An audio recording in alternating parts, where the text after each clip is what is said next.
እንደምን ቆያችሁ? ሰላም ነው ወይ? ሳምንታችሁ ጥሩ ነበር? እንዴት ናችሁ? እግዚአብሔር ይመስገን እኔም ሰላም ነኝ። ቆይታ እንዴት ነበር? በባለፈው ሳምንት ተገናኝተን ነበር። ዛሬ ደግሞ እግዚአብሔር እንደገና እድል ሰጥቶን በእናንተ ፊት አብረን የእግዚአብሔርን ሐሳብ የምንካፈልበትን ቀን እግዚአብሔር ሰጥቶናል። ክብር ለእግዚአብሔር ይሁን። እስቲ እንደተለመደው እንጸልይና ዛሬም አንድ ሐሳብ አለኝ አብረን እንካፈላለን። ጸልይ። እግዚአብሔር ሆይ እናመሰግንሃለን፣ እንደገና እድል ስለሰጠህን፣ እድሜ ስለጨመርክልን፣ በፊትህ እንድንሆን ስላደረከን ክብር ላንተ ይሁን። ዛሬም እንደገና ሕይወት ያለበትን ይሄን ያንተን ቃል ለመነጋገር እግዚአብሔር የዘላለም አምላክ ሐሳብህን ለመካፈል ወደዚህ መተናልና ቃልህን ስንሰማ በማስተዋል እንድንሰማ ለሕይወት እንድንሰማ እግዚአብሔር ሆይ ሕይወታችንን መንገዳችንን በቃልህ እንድንቃኝ መንፈስ ቅዱስ ሁላችንን እንድትረዳን በጌታ በኢየሱስ ስም ጸልያለሁ። ክብር ላንተ ይሁን።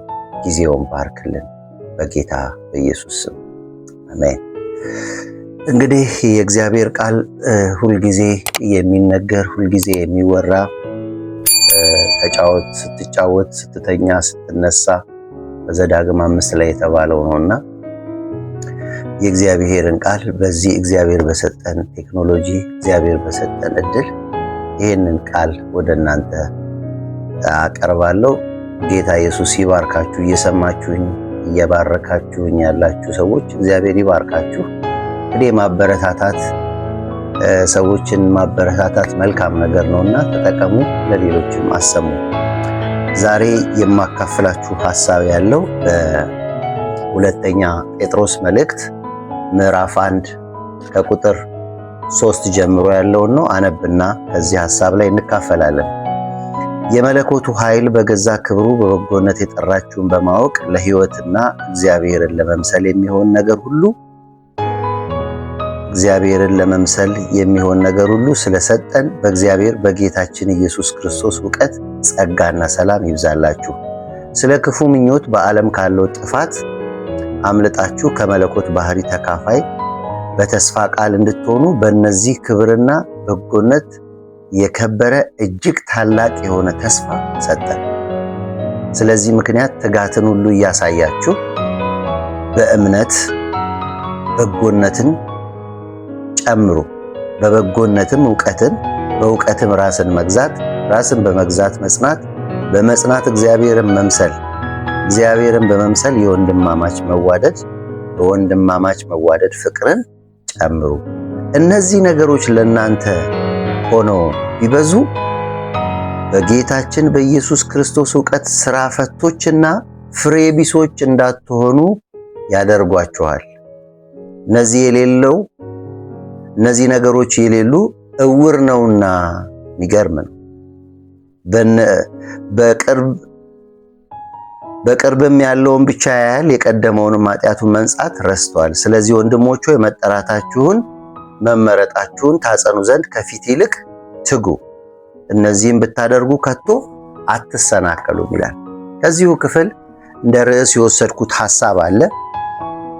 ሥራ ፈቶችና ፍሬ ቢሶች እንዳንሆን እንደግ በሚል ሐሳብ የእግዚአብሔርን ቃል እንካፈላለን። እንግዲህ እድገት ዝም ብሎ የሚመጣ ነገር አይደለም። ስራ በመስራት በመንፈሳዊ ዓለም ላይ ባሉ ነገሮች በመሳተፍ የሚመጣ ነገር ነው መንፈሳዊ እድገት። ስለዚህ በዚህ ክፍል ውስጥ እነዚህ ነገሮች የሌሉት ሰው ስራ ፈትና ፍሬ ቢስ ነው። እንደውም ወረድ ብላችሁ ስታነቡ እውር ነው ይላል። እነዚህ 3 ነገሮች ዛሬ ወደ እናንተ ይዤ መጥቻለሁ። በዚህ ክፍል ውስጥ አሁን ባነበብነው ክፍል ውስጥ መጀመሪያ ላይ የምናየው ከቁጥር 3 ጀምረን የምናየው የክርስቲያንን ልክ ያሳያል። ክርስቲያን ምን አይነት ሕይወት ነው የተሰጠው? ልኬቱ ምንድን ነው? ሐዋርያው ጴጥሮስ ይህን ክፍል ሲያነሳልን የክርስቲያኖች ማንነትን የእድገታቸውን አቅጣጫ በማሳየት ዋጋ የሚሰጥ ሕይወት እንዲኖሩ እንዲጸኑ ለመንግስቱ እንዲበቁ ማሳሰቢያ የሰጠበት መጽሐፍ ነው። ይሄ ስለ ክርስቲያኖች የተጻፈ መጽሐፍ ነው። ክርስቲያኖች የሚኖሩትን የክርስትና ሕይወት ምን ያህል ዋጋ እንዳለው፣ ምን ያህል እንደተከፈለ፣ ከሰማይ ጋር ምን ያህል ኮኔክሽን እንዳለን የሚያሳይ ክፍል ነው። ስለዚህ ማሳሰቢያ ይሰጣል። እንዲጸኑ፣ እንዲጨምሩ፣ ስራ ፈት ሳይሆን ሰራተኞች እንዲሆኑ ማሳሰቢያም ጭምር ነው። ክርስቲያን ልኩ ምንድን ነው? በዚህ ክፍል ውስጥ ስንመለከት ሐዋርያው ቅዱስ ጴጥሮስ ያስቀመጣቸው ልኬቶች አሉ። ማንነቱ ምን ይመስላል? መጀመሪያ ማነሳላችሁ ሐሳብ እሱ ነው። የክርስቲያን ልክ መለኮታዊ ኃይል የተካፈለ ነው። ቁጥር 3 ላይ ሄዳችሁ ስታነቡ የመለኮቱ ኃይል ተካፋዮች አድርጎናል። ስለዚህ የተካፈልነው ኃይል ምድራዊ ኃይል አይደለም። የተካፈልነው ኃይል መለኮት የሚያደርግ ሳይሆን የመለኮቱ የእግዚአብሔር ኃይልን ተካፍለናል። ስለዚህ የመለኮታዊ ኃይል የተካፈለ ሰው በመለኮታዊ ኃይል ውስጥ ነው መመላለስ ያለበት። ስራ ፈት መሆን የለበትም። ለሕይወት የተጠራ ነው ክርስቲያን። ለሞት ሳይሆን ሞቱ የተነሳለት፣ ሞቱ የተሻረለት፣ ሞቱ የተወሰደለት፣ እግዚአብሔር ነፃ ያወጣው ሕይወት የተሰጠው ክርስቲያን እዚህ ምድር ላይ ብቻ ሲቆይ የሚያሳየው ተስፋ ሳይሆን ያለው ለዘላለም የተሰጠ የዘላለም ተስፋ ያለው ነው። ለሕይወት የተጠራ ነው። ሞቱ የተሻረለት ነው። እግዚአብሔርን እንድንመስል እድል የተሰጠው ነው ክርስቲያን። ክርስትናን ስንጀምር የተሰጠን እድል ሰውን የመምሰል ሳይሆን እግዚአብሔርን የመምሰል እድል ነው። ሰው በክርስትና ሕይወት ውስጥ ሲኖር እግዚአብሔርን የመምሰል እድል ነው የተሰጠው። እግዚአብሔርን ለመምሰል ራሱን ያለማምዳል ማለት ነው። ከዓለም ክፋት የተለየ፣ ከዓለም አስተሳሰብ ያመለጠ ይሄ ማንነታችን ነው። ዓለም እኛን ልትገዛን፣ ዓለም እኛን ልትጨቁነን፣ ዓለም እኛን ልታስተዳድር አይደለም ክርስቲያኒቲን የተቀበልነው። ክርስቲያኒቲን የተቀበልነው ከዓለም ክፋት ለማምለጥ ነው። ክርስቲያኖች አምልጠናል። ክብር ለእግዚአብሔር ይሁን። ሌላው ክርስትና የክርስቲያኖች ልክ የተከበረና የሚናፈቅ የሚጓጓ ተስፋ ያለው ነው ክርስቲያን። እዚህ ክፍል ውስጥ የምናየው እሱ ነው። ተስፋ አለን። ተስፋ እንደሌላቸው አይደለንም። እኛ እዚህ ምድር ላይ ነገሮች ሁሉ ሊበላሹ ይችላል።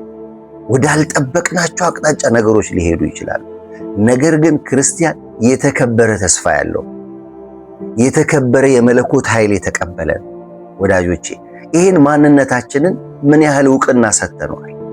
ሞቱ እንደተሻረለት ሕይወት እንዳገኘ ነው እየተመላለስን ያለ ነው። የከበረ ተስፋ ሰው የሚሰጠው ተስፋ እንኳን የከበረ ተደርጎ ይያዛል። እኛ የተሰጠን ተስፋ ግን የከበረ ነው። እሱም የናዝሬቱ ኢየሱስ ክርስቶስ ነው። በክብር ይመጣል። ሕይወት ሊሰጠን ይመጣል። ሊያሳርፈን ይመጣል። መንግስቱን ሊያወርሰን ይመጣል። ስለዚህ ክርስቲያን ማንነቱ ይሄ ነው። በምድር ላይ ሲኖር እግዚአብሔርን ሪፕሬዘንት ያደርግ። ስራ ፈት መሆን የለብንም። ፍሬ ቢሶች መሆን የለብንም።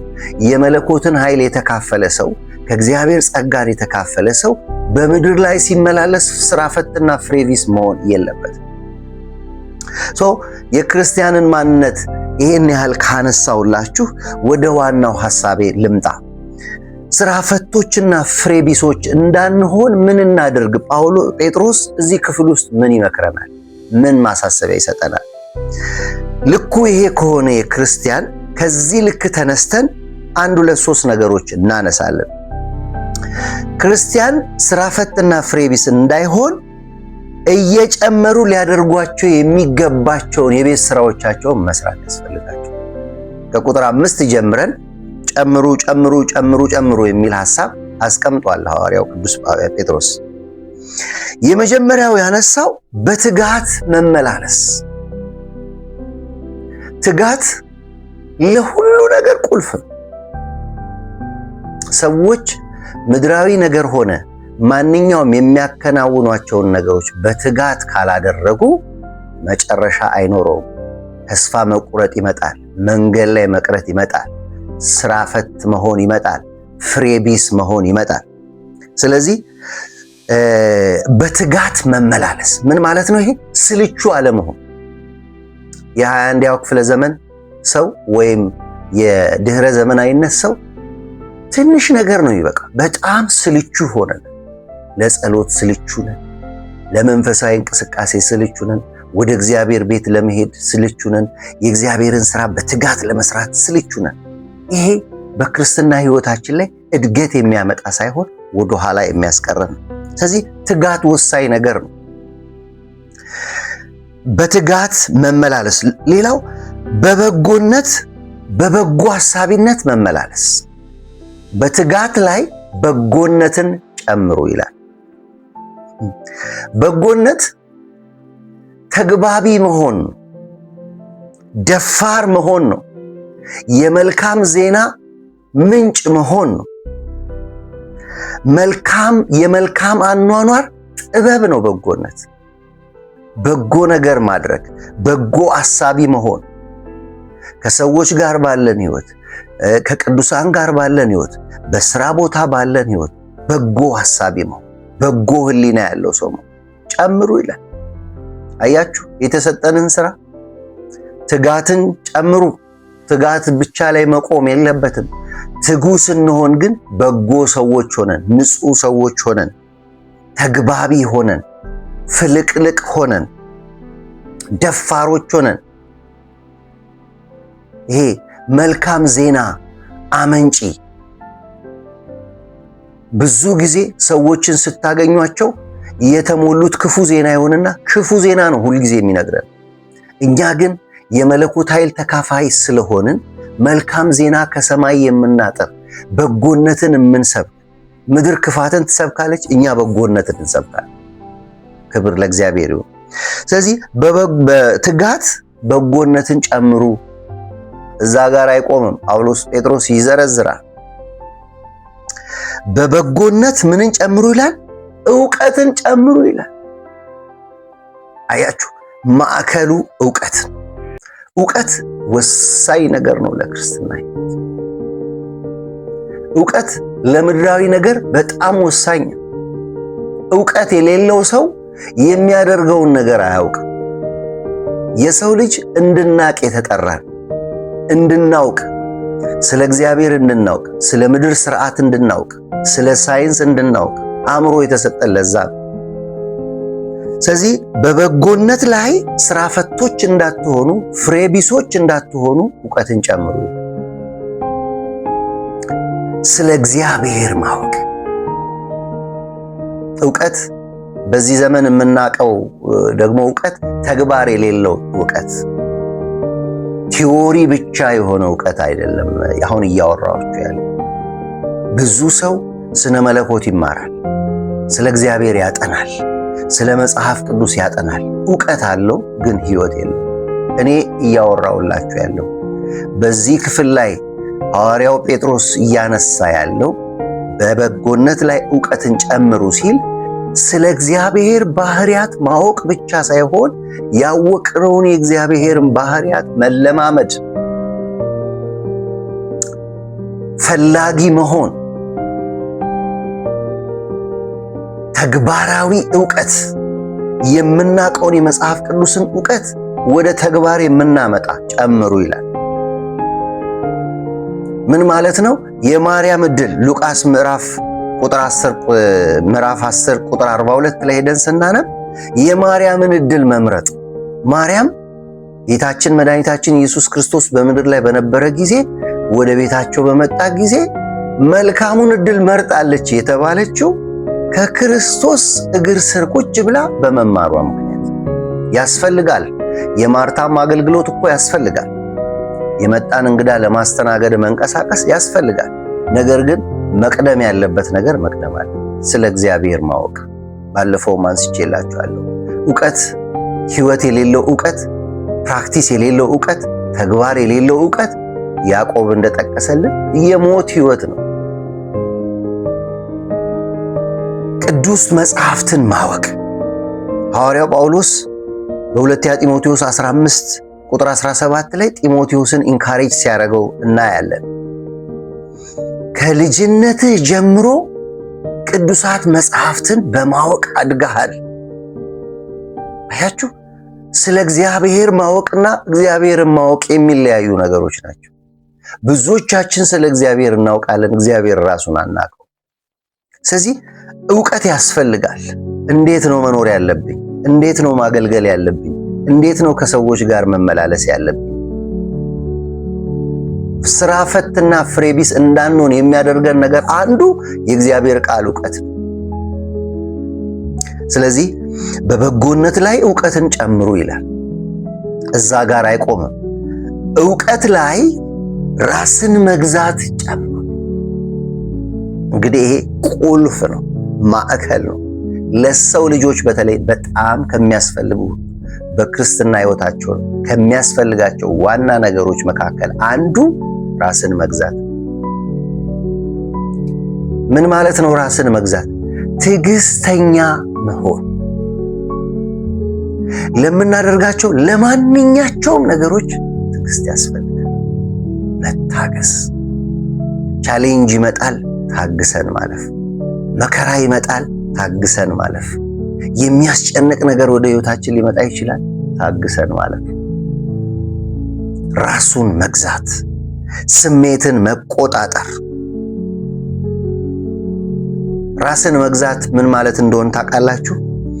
በውስጥ ላለ መንፈስ ቅዱስ፣ በውስጣችን ላለ መንፈስ ቅዱስ ራስን አሳልፎ መስጠት ማለት ነው።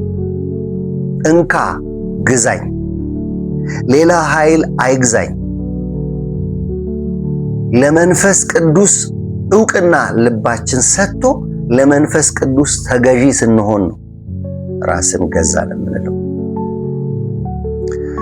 የተሰጠን አንዱ መንፈሳዊ ፍሬ ውስጥ አንዱ በገላትያ ምዕራፍ 5 ላይ ሄደን ስናነብ የተሰጠን አንዱ መንፈሳዊ ፍሬ ክርስቲያን ሊያፈራ የሚገባው ፍሬ አንዱ ራስን መግዛት የሚል ነው።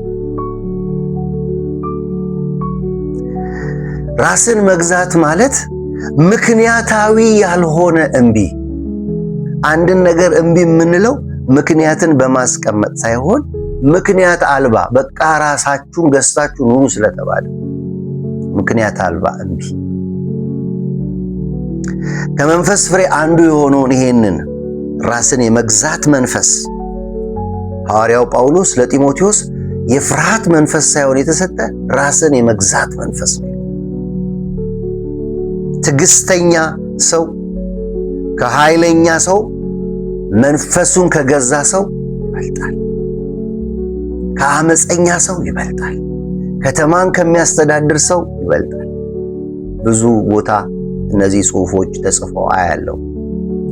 ራሱን የሚገዛ ከተማ ከሚገዛ ይሻላል ይላል መጽሐፈ ምሳሌ ቁጥር 16:32 ላይ ሄደን እናገኛለን። እንደዚህ አይነት ሐሳብ ራሱን የሚገዛ አገር ከሚገዛ ይበልጣል ይላል። አያችሁ፣ ሰው ለማንኛውም ነገር መጀመሪያ ራሱን መግዛት አለበት። ስሜቱን መግዛት አለበት። ፈቃዱን ለእግዚአብሔር አሳልፎ መስጠት አለበት። በውስጡ ላለው መንፈስ ቅዱስ ተገዢ መሆን አለበት። ስለዚህ ጳውሎስ ለመጨመር ከፈለጋችሁ፣ ስራ ፈትና ፍሬ ቢስ እንዳትሆኑ ከፈለጋችሁ ራሳችሁን ግዙ። ራስን በመግዛት ውስጥ በትዕግስት ውስጥ ማለፍ አለብን። ከዚህ በኋላ ምን ያነሳል? ራስን በመግዛት ከሚለው ሐሳብ በኋላ ጽናትን ጨምሩ ይላል። የመልካም ነገር ሁሉ ንግሥት ናት ጽናት። የመልካም ነገር ሁሉ ንግሥት ናት ጽናት። የጸና ሽልማት ያገኛል። የጸና ከግብ ይደርሳል። የጸና አትሌት ውጤታማ ይሆናል። የጸና መሪ ከተማውን ያሳምራል። ጽናት በጣም ቁልፍ ነገር ነው። የመልካም ነገር ሁሉ ንግሥት ናት ጽናት። ከኋላ ድፍረት፣ ከፊት ተስፋ የያዘ ነገር ጽናት። ሁለተኛ ጢሞቴዎስ ምዕራፍ 3 ቁጥር 14 ላይ አንተ ግን በተማርኸው በተረዳህበት ነገር ጸንተ ኑር። አያችሁ፣ ሐዋርያው ጳውሎስ ለጢሞቴዎስ ሲነግረው ያነበብካቸው ከኋላ ያነበብካቸው ነገሮች ድፍረትህ ናቸው። ከእግዚአብሔር የተማርከው ዕውቀት፣ ከእግዚአብሔር ያገኘው ነገር ድፍረቶች ናቸው።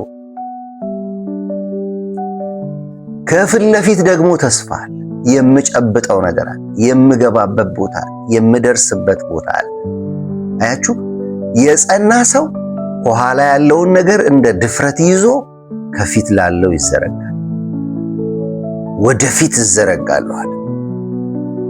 ተስፋ መቁረጥን እምቢ እንድንል የሚያስችለን ኃይል ቢኖር መጽናት። ተስፋ መቁረጥ ተስፋ የሚቆርጠው እኛ ስንጸና ብቻ። ጌታችን መድኃኒታችን ኢየሱስ ክርስቶስ እነዛን 3 ዓመት ተኩል ያገለገለው በጽናት። እነ ጴጥሮስ እነ ጳውሎስ ከኢየሱስ በኋላ የተነሱ አባቶች እየሞቱ እየተገደሉ ሌሎች እነሱን እያዩ ወደ ኋላ ሳይሆን ያሉት በመጽናታቸው ምክንያት ቀጥለው ይሄው እኛ ያለንበት ድረስ ደርሱ። ጽናት ቁልፍ ነገር። አንድ ሰው ፍሬያማ ነው የሚባለው የጸና ሰው ብቻ። የጸና ሰው ነው የሚያገኘው። ስለዚህ ጸንተን መቆም ያስፈልገናል። እምቢ እንድንል የሚያስችለን ኃይል ነው ተስፋ መቁረጥ። የተሻለ ነገር አሻግረን እንድናይ የሚረዳን ኃይል ነው ጽናት። የተሻለ ነገር ከፊት እንዳለ ይነግረናል ጽናት። ያንን ስናይ ጸንተን ስንቆም ከፊት ለፊት ያለውን እናያለን። ነህምያን ተመልከቱት። የእስራኤል ቅጥር ሲቆም ነበር የሚታየው። እነ ጦቢያና ሰንበላጥ ግን ሌላ ነገር ነበር የሚያወሩት። የሰማይ አምላክ ያከናውን እንላለን፣ እኛም ባሪያዎች ተነስተን እንሰራለን። የሚገርማችሁ ያንን ቅጥር በ52 ቀን ሰርቶ ጨረሰ። ተስፋ ይታያቸው ነበር። እንወርሳለን። ሃሌሉያ። ሌላው ጽናት ላይ ምን ጨምሩ ይላል? እግዚአብሔርን መምሰል ጨምሩ።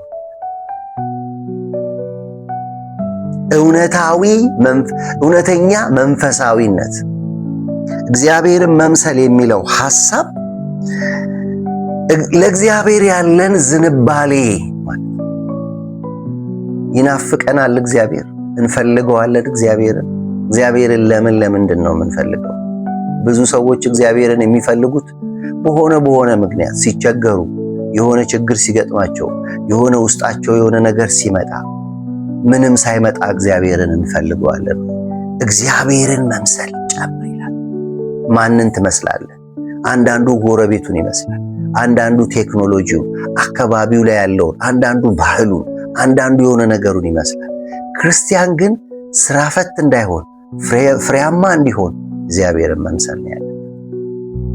እኛ የእግዚአብሔር ልጆች ነን። ለእግዚአብሔር ያለን ዝንባሌ ማለት ነው። ክርስቶስ አባቱን ይመስል ነበር። ቁርጥ አባቱን ይመስል ነበር።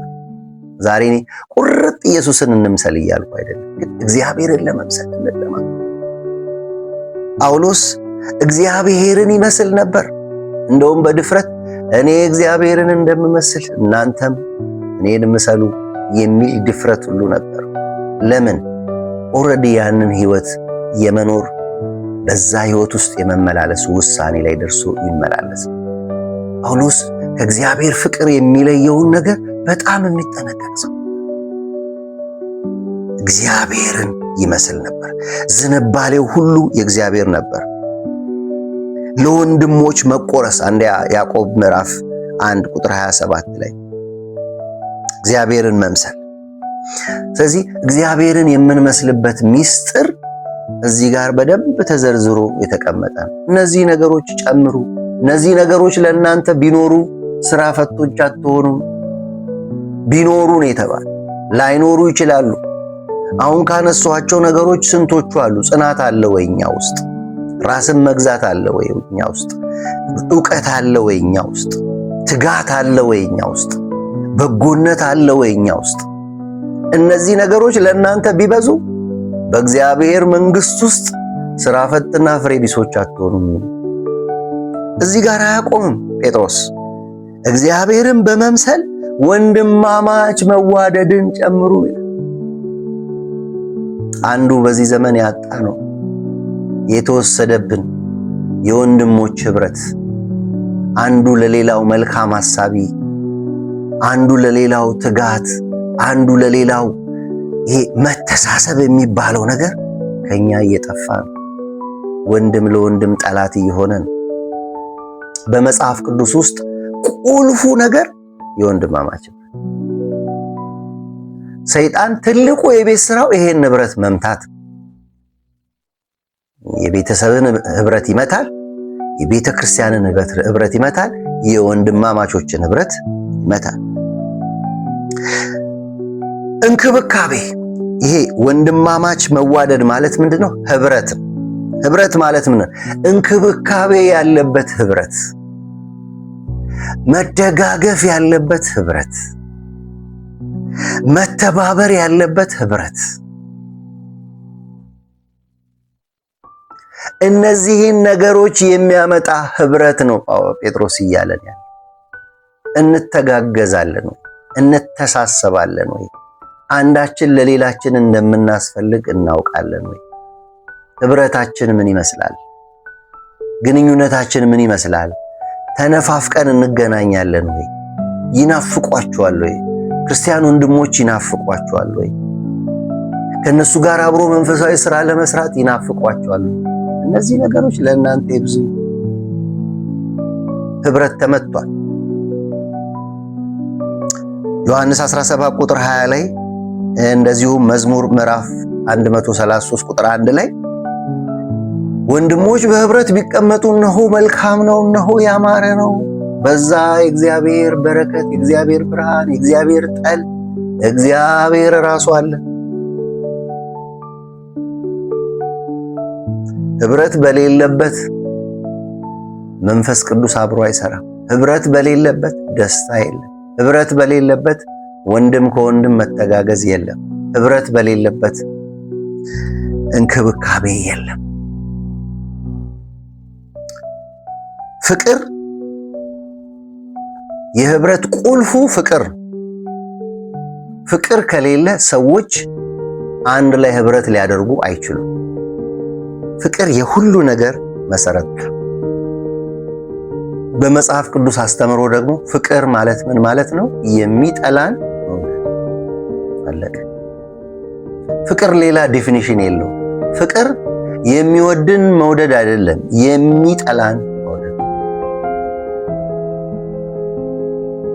አንደኛ ቆሮንቶስ ምዕራፍ 13 ቁጥር 1 ላይ ከ12 ጀምሮ ጳውሎስ ሲያስተምር ብርቱ የሆነውን የጸጋ ስጦታ ፈልጉ ይልና ፍቅርን ያነሳል። ምዕራፍ 12 ምዕራፍ 13 ላይ ደግሞ አንደኛ ቆሮንቶስ ምዕራፍ 13 ላይ ሄዳችሁ ስታነቡ እምነት፣ ተስፋ፣ ፍቅር እነዚህ ሶስቱ ጸንተው ይኖራሉ፣ ከነዚህ ፍቅር ይበልጣል።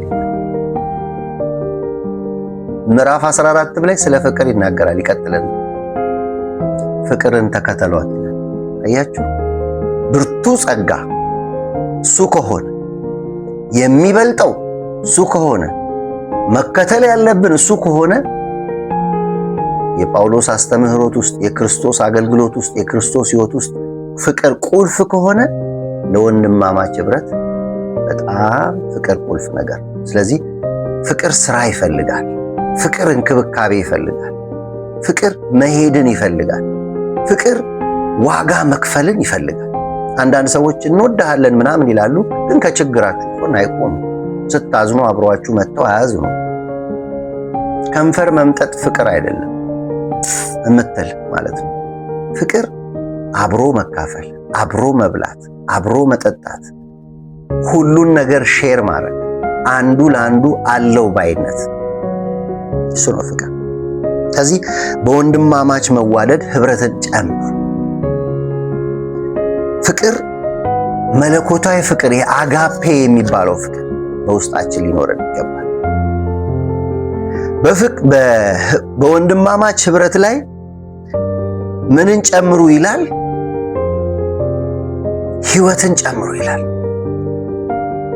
ወንድሞች መዋደድ አለባቸው። ወንድሞች እግዚአብሔርን መምሰል አለባቸው። ወንድሞች መጽናት አለባቸው። ወንድሞች ራሳቸውን መግዛት አለባቸው። እነዚህ ነገሮች ለእናንተ ቢኖሩ በእግዚአብሔር ሥራ ላይ ሥራ ፈትና ፍሬ ቢሶች አትሆኑም። የጨመረ ሰው ምን አይነት ባህሪ ያሳያል? ቶሎ ብዬ ልጠቅልል። ይሄን አስብ። ምን አይነት ባህሪ ያሳያል? የጨመረ ሰው የሚያሳየው ባህሪ ወይም ለውጥ ወይም ፍሬ በመንፈሳዊ ዓለም ሰራተኛ ይሆናል። ከሆነ ነገር ከስራ ፈትነት ይላቀቃል ማለት ነው። እነዚህ ነገሮች ቀላል አይደሉም። ቀላል ስራ እንዳይመስላል። የጨመረ ሰው ባህሪ ፍሬያማ ይሆናል። ከማንጎ ዛፍ ላይ ብርቱካን እንደማንቀጥፍ፣ ከሎሚ ዛፍ ላይ አፕል እንደማንቀጥፍ ልክ ያፈራነውን ፍሬ ነው ሰዎች የሚቀጥፉት። ከመንፈሳዊ ዕውርነት ነፃ ይወጣል። እነዚህ ነገሮች በሱ ያለበት መጠራቱን ቸል አይልም። የሩቅ አገር ተጓዥ እንደሆነ ገብቶት ይኖራል። በሆነው ባልሆነው አይሰናከልም። ለመንግስተ ሰማያት የበቃ ይሆናል። ስለዚህ የጨመረ ሰው የሚያሳየው ባህሪያት አሉ። ይህንን መልእክት ስጠቀልልላችሁ በልካችን ነው ወይ የምንኖረው? የመጀመሪያው ፖይንት መጀመሪያ ያነሳውላችሁ የክርስቲያን ልክ ውስጥ ነው ወይ ያለ ነው? የመለኮታዊ ኃይል እንደተካፈለ፣ የመለኮታዊ ሐሳብ እንደተካፈለ በእግዚአብሔር ዓለም ውስጥ እንደሚኖር ነው እየኖርን ያለን? ስራ ፈቶች ነን ወይስ ሰራተኞች ነን? በእግዚአብሔር ውስጥ የበቃነን ወይስ ያልበቃነን? የምንጨምርነን ወይስ እዛው ስታክ አድርገን የቆምነን? በመጨመር የእግዚአብሔርን መንግስት እንድንወርስ እግዚአብሔር ይፈልጋል። ወዳጆቼ ጴጥሮስ ይህንን መልእክት ለእኛም ለክርስቲያኖች ለትምህርታችን እንዲሆን አስቀምጦልን ሄደዋል። እስቲ አንድ ጥያቄ ልጠይቃችሁ። በእግዚአብሔር ነገር ላይ ስራ ፈቶች ነን? ፍሬ ቢሶች ነን ወይስ ሰራተኞች? አንድ የምትባክን ደቂቃ ልትኖረን አይገባም። ሰራተኞች እንድንሆን ያስፈልጋል። እግዚአብሔር የሰማነውን ቃል ይባርክልን። ዛሬ ያነሳውላችሁ ሐሳብ ርዕሱ ስራ ፈትና ፍሬ ቢስ እንዳንሆን እንደግ፣ ጨምሩ የተባልነውን ነገር እንጨምር። እግዚአብሔር ይርዳል። በጣም ወዳችኋለሁ። እንግዲህ ከዚህ በላይ አሁን ካለው በላይ እንዲታይ እፈልጋለሁ። በተቻላችሁ መጠን ይህንን ፔጅ ሰብስክራይብ አስደርጉ፣ ላይክ አርጉ። ለሌሎች እንዲሆን ደግሞ ይጠቅማችኋል ብላችሁ ለምትፈልጓቸው ሰዎች ሁሉ ሼር አርጉላችሁ፣ ይስሙ፣ ይታነጹበት። ከስራ ፈትነትና ከፍሬ ቢስነት እንዲወጡ እንረዳዳ። እግዚአብሔር ሁላችንን ይባርክ። በጣም ወዳችኋለሁ። ተባረኩልኝ።